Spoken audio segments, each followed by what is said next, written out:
Hey everyone, let's talk about something we all struggle with, right?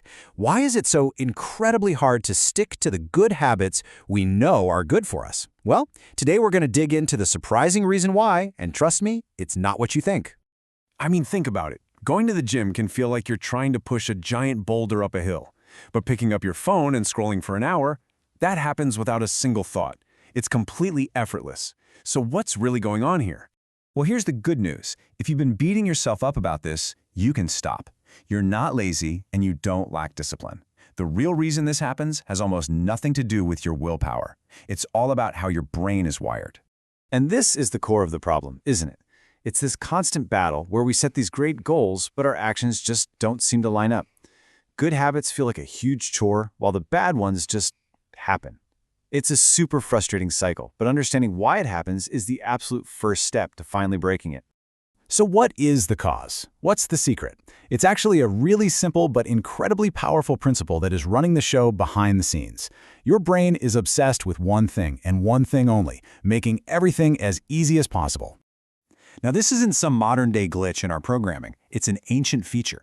See, for our ancestors, every calorie of energy was precious. You needed it for hunting, for escaping danger, for survival. So the brain evolved a very simple rule. Whenever you have a choice, always pick the option that uses the least amount of energy. We call it the path of least resistance. Okay, to see just how powerful this is, let's do a quick thought experiment. Let's say you're craving fish for dinner tonight.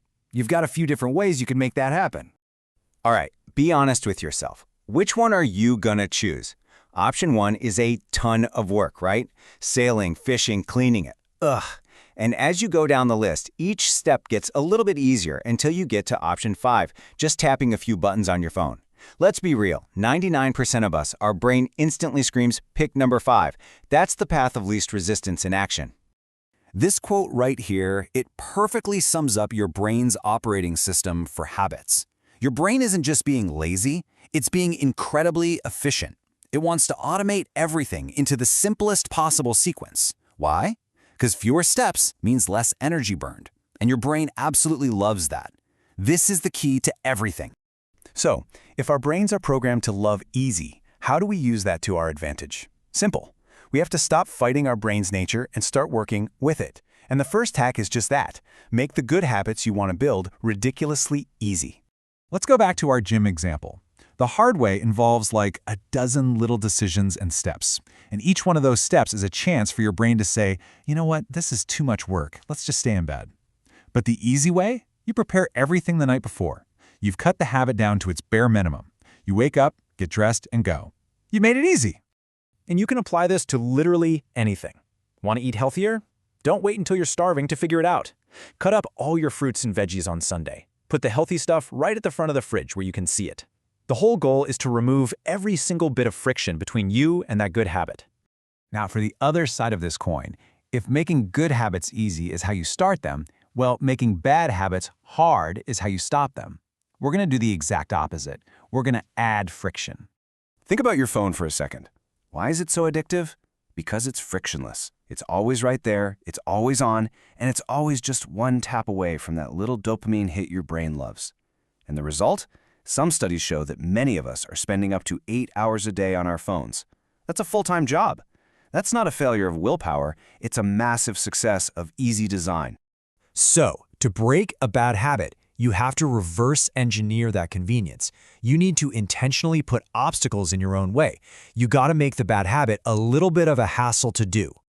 The logic here is so simple but so powerful. If you have to get up and walk all the way out to your car every single time you want a cigarette, you're going to smoke less. If you have to re-download an app and type in your credit card info just to order food, you'll do it less often. And just putting your phone in another room, that one little physical barrier will slash your mindless scrolling. And trust me, the cost of these frictionless bad habits can be absolutely staggering. The source material for this explainer mentions one person who looked at their bank statements and was shocked. They had spent over 100,000 Saudi riyals, that's almost $27,000 in just 3 years on food delivery apps. Why? All because the apps made it too easy. Okay, I know we've covered a lot, but this whole system, this entire way of thinking about habits, really just boils down to a super simple 2-part framework that you can start using today. This is it. This is the whole takeaway. Stop blaming yourself and trying to use brute force. Instead, just change the environment. To build a good habit, make it as easy as possible. Reduce the number of steps. And to break a bad habit, you do the opposite. You make it as hard as possible. You add steps. That's the secret sauce. So, I'm going to leave you with this one question. Don't try to change your entire life all at once. That's not how this works. Just pick one thing. What is one tiny, small change you can make right now to add a little friction to a bad habit or remove a little friction from a good one? Figure that out. That's your first step. Thanks for watching.